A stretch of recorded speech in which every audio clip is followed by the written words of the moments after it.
사도행전에는 오순절 성령 강림 이후에 구원받은 사람 안에 성령이 내주하시는데, 구약시대에는 성령이 선지자 사사에게 잠깐 역사하시는 것으로 나옵니다. 구약시대와 신약시대 성령의 역사는 차이가 있는지 궁금합니다. 이거 우리가 잘 알고 있는 내용입니다.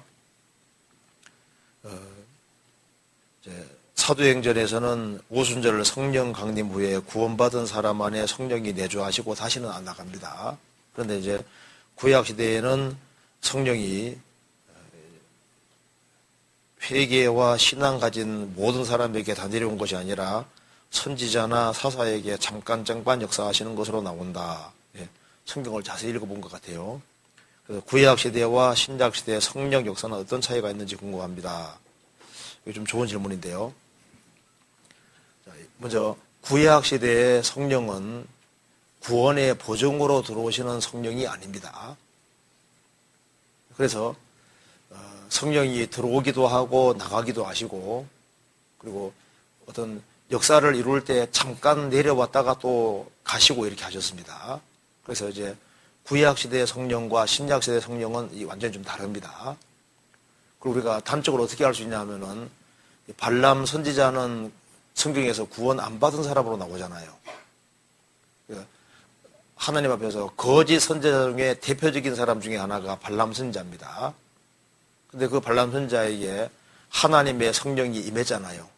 하나님 성령이 임해서 예언했는데 발람 선지자는 구원받은 사람은 안 했습니다. 그러니까 성령이 임했는데 성령이 임한 것은 잠깐 어떤 예언을 한다든가 어떤 일을 하기 위해 잠깐 내려오신 거고, 구원의 보증으로 내려온 것은 아니었던 겁니다.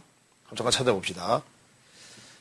먼저 민수기 24장 보세요.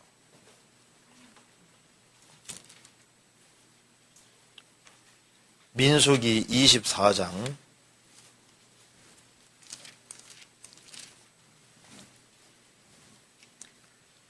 1절.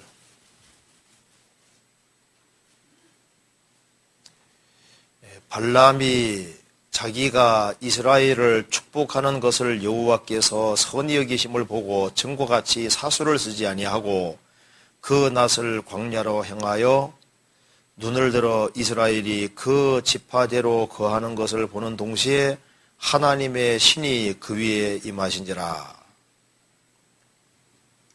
이 발람 선지자는 아주 거짓 선지자인데 이스라엘을 저주하러 왔다가 하나님께서 저주를 막으셨습니다. 그래서 이 발람 선지자가 예언을 했는데 그 예언이 하나님의 성령의 도움으로 예언이 된 겁니다. 그러니까 하나님의 신이 그 위에 임하신지라. 그러니까 성령이 발람 선지자에게 임해서 발람이 예언했는데 발람은 구원받은 사람은 아니었거든요. 그러니까 구약시대 때 일을 위해서 성령이 잠깐 일하시고 가시고 역사하시고 가시고 이렇게 하셨습니다. 그러니까 사울에게도 성령이 임했지만은 사울이 죄를 지으니까 성령이 또 떠나셨지 않습니까? 그러니까 구약시대 성령은 임하기도 하고 떠나기도 하셨는데, 그런데 임하고 떠났다고 해서 그것이 구원과 관계되는 건 아닌 겁니다. 성경 한번 찾아봅시다. 사무엘상 16장 봐봐요.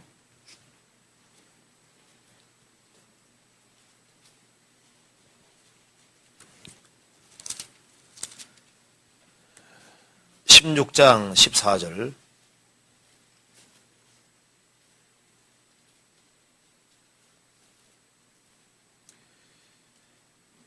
여호와의 신이 사울에게서 떠나고 여호와의 부리신 악신이 그를 번뇌케 한지라. 여호와의 신이 사울에게서 떠났다.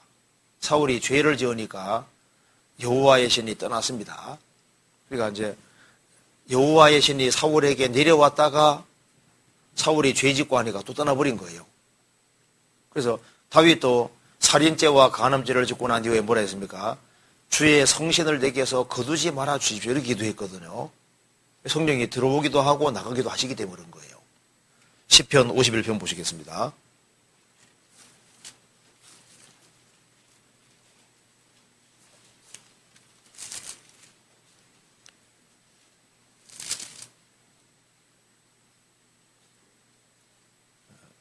11절, 51편 11절.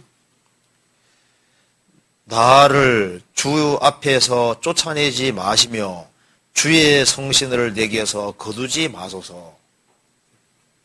주의 성신을 내게서 거두가지 마십시오. 사울에게는 성신을 거두갔잖아요. 그러니까 성신이 내려오기도 하시고 떠나기도 하시고 이렇게 하셨는데, 그 내려오시고 떠나시는 그것이 구원의 보증과 증거는 아니었다 그 말입니다. 그런데 신약 시대에는 성령이 그 사람 속에 내주하시면은 그건 구원의 보증으로 들어오시는 겁니다. 그러니까 성령께서 구원받지 아니한 사람 배후에도 역사하시거든요. 성령이 죄와 의와 심판에 대해 세상을 책망하시고 배후 역사하시는데, 사람이 회개하고 복음 믿을 때 성령께서 그 사람 속에 들어오시는데, 그때는 구원의 보증으로 들어오시기 때문에 다시는 나가지를 않으시는 거예요. 요한복음 14장 보시겠습니다.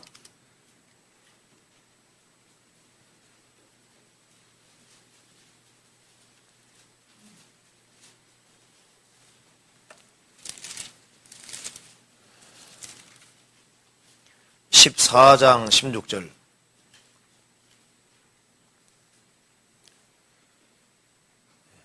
내가 아버지께 구하겠으니 그가 또 다른 보혜사를 너희에게 주사 영원토록 너희와 함께 있게 하시리니 저는 진리의 영이라. 세상은 능히 저를 받지 못하나니 이는 저를 보지도 못하고 알지도 못함이라. 그러나 너희는 저를 아나니 저는 너희와 함께 거하시며 또 너희 속에 계시겠습니다. 예수님 말씀하셨습니다. 내가 아버지께 구하겠으니, 그가 아버지가 또 다른 보혜사 성령입니다. 또 다른 보혜사를 너희에게 주사, 그 다음 뭐라 했습니까? 영원토록 너희와 함께 있게 하실 것이다. 영원토록입니다. 일시적인 것이 아니라 영원토록 너희와 함께 있게 하시리니 저는 보혜사, 저는 진리의 영이라. 진리의 성령입니다. 세상은 능히 저를 받지 못하나니 이는 저를 보지도 못하고 알지도 못함이라. 그러나 너희 예수님 진짜 너희는 저를 성령을 아나니 저는 너희와 함께 거하시며. 예수님에게도 성령 역사하셨고 초대교회 당시에 사도들에게도 성령이 함께 역사하셨습니다. 그래서 성령이 너희와 함께 거하시며 또 너희 속에 계시겠습니다. 이 말대로 예수님이 죽으시고 부활하신 후에 오순절에 성령이 강림하실 때 제 아들 속에 성령이 들어오셨잖아요. 그래서 너희 속에 계시겠습니다. 속에 들어오셔서 영원토록 함께 하시는 겁니다. 그래서 신약시대의 성령은 구원의 보증으로 들어오시기 때문에 한 번 들어오시면 나갈 수가 없습니다. 절대 못 나갑니다. 성령이 다시 나가버린다면 구원 다시 받아야 된다는 얘기가 나오게 되는 거예요. 에베소서 1장 보시겠습니다.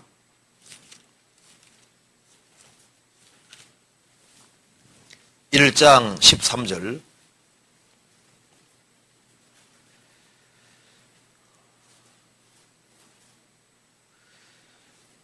그 안에서 너희도 진리의 말씀 곧 너희의 구원의 복음을 듣고 그 안에서 또한 믿어 약속의 성령으로 인침을 받았으니, 성령이 왜 약속의 성령이냐 하면은 구약 시대 때 이제 오순절 되면은 성령을 보내주셔서 구원받은 모든 사람 속에 내주하시겠다고 약속이 되어 있는 거예요.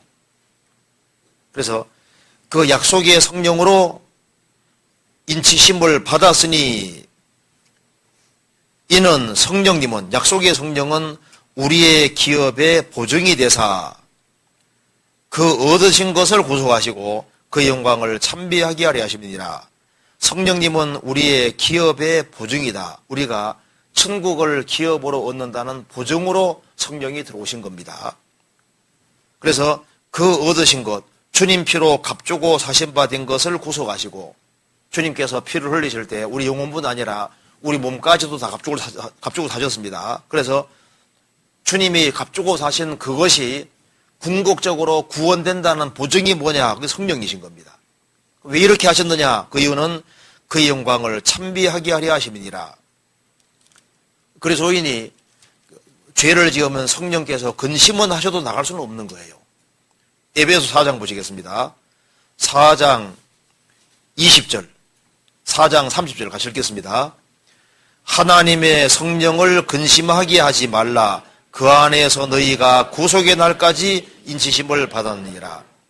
하나님의 성령을 편안하게 드리라. 근심하게 하지 말라. 그렇지 않니 구원받고 난 이후에 도덕적으로 하는 죄를 지으면은 성령께서 근심을 하십니다. 자식이 죄를 지으면 부모가 근심하잖아요. 그처럼 크리스찬이 죄 가운데 살아가면 성령께서 근심하십니다. 그럼 성령께서 아이고 얘는 죄 지으니까 그냥 나가야 되기 때문에 나갈 수가 없는 거예요. 하나님의 성령을 근심하게 하지 말라. 그 안에서 너희가 구속의 날까지 인심받았느니라. 여기 구속의 날은 몸이 구원되는 날까지. 우리 몸이 주님 오시는 날 변화되어서 주님처럼 바뀌잖아요. 그래서 너희가 구속의 날까지, 몸이 구원되는 날까지 성령이 인치심 받아서 계속 있어야 되니까 구원받은 그때부터 주님 앞에 갈 때까지 성령께서는 항상 같이 계셔야 되니까 성령을 근심하게 하지 마라 그 말입니다. 그래서 성령은 보증입니다. 보증. 고린도 후서 1장 보시겠습니다. 1장 21절 22절.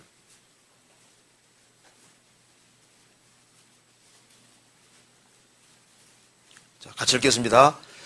우리를 너희와 함께 그리스도 안에서 경고케 하시고 우리에게 기름을 부으신 이는 하나님이시니 저가 또한 우리에게 인치시고 보증으로 성령을 우리 마음에 주셨느니라. 자, 성령은 보증입니다. 보증으로 성령을 우리 마음에 주는, 그러니까 성령이 보증인 거예요. 보증. 그거 이해되시죠? 그래서 이 사람 천국 갈 사람이라는 증거가 뭡니까? 성령이 와 있는 사람이 천국 간다는 보증이 있는 사람인 거예요. 고린도후서 5장 보시겠습니다. 5장 5절 같이 읽겠습니다. 곧 이것을 우리에게 이루게 하시고 보증으로 성령을 우리에게 주신 이는 하나님이시니라. 보증으로 성령을 우리에게 주신 이는 하나님이시니라. 우리 몸이 구원된다는 보증이 뭐냐? 그것이 바로 성령이시다 그 말입니다. 우리가 천국을 기업으로 온다는 보증이 뭐냐? 성령이십니다. 그래서 성경에 말씀하기를 성령이 없는 사람은 그리스도인이 아니라고 얘기를 하고 있습니다. 로마서 8장 보시겠습니다.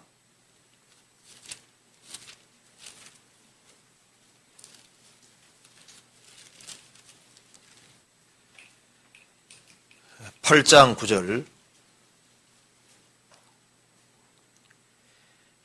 만일 너희 속에 하나님의 영이 거하시면 너희가 육신이 있지 아니하고 영이 있나니 누구든지 그리스도의 영이 없으면 그리스도의 사람이 아니니라. 그래서 교회에 다니는 사람은 많지만은 성령을 수유한 사람은 많지 않거든요. 그래서 성령을 수유한 사람이 그리스도의 사람이고 그리스도인인 겁니다. 그리고 성령을 받는 순간에 성령이 양자의 영이니까 성령을 받은 사람이 아버지 아들이 되는 겁니다. 로마서 8장 15절 너희는 다시 무서워하는 종의 영을 받지 아니하였고 양자의 영을 받았으므로 아바 아버지라 부르짖느니라. 성령은 양자의 영이기 때문에 우리가 하나님을 가리켜서 아바, 이게 아빠란 말하고 똑같은 말입니다. 가장 친밀한 사이에 아빠 하잖아요. 아바 아버지라 부르짖느니라. 그래서 구원 한 번 받은 사람은 다시 못 받습니다. 아무리 다시 받으려 해봐요. 다시 못 받습니다. 성령이 한 번 들어오시고 다시 들어오는 일이 없거든요. 한 번 들어오시면 그때부터 계속 거하시는 거예요. 그럼 성령은 언제 들어오시느냐? 죄를 사함 받을 때 성령이 들어오시니까. 그래서 죄를 사함 받은 사람 속에 성령이 선물로 와 계시고 성령은 보증으로 와 계시니까 다시 구원받는 일이 없고 그래서 구원이 보장되는 겁니다. 그러니까 구약시대 성령과 신약시대 성령은 이게 완전히 다른 겁니다. 그래서 구약시대 때는 성부 하나님이 구원을 인정해주면 인정이 되는 거예요. 그래서 아브라함이 하나님을 믿음에 이것을 의뢰해 계셨다. 그 사람 아브라함 구원을 보장해 주신 겁니다. 예수님 공생의 당시에는 예수님이 보증해 주시는 겁니다. 초자야 너의 죄 사함 받았느니라 그 사람 구원 인정해 준 겁니다. 십자가 위에서 이제 너가 오늘 나와 함께 낙원에 있으리라 강도 여기 말씀하시죠. 주님 말씀하시면 그 사람은 구원 보증이 되는 거예요. 이제 예수님이 죽으시고 부활하신 후에는 성령께서 그 사람 속에 내주하시면 그 사람 구원을 보증해 주시는 겁니다. 우리 이해하면 되겠습니다.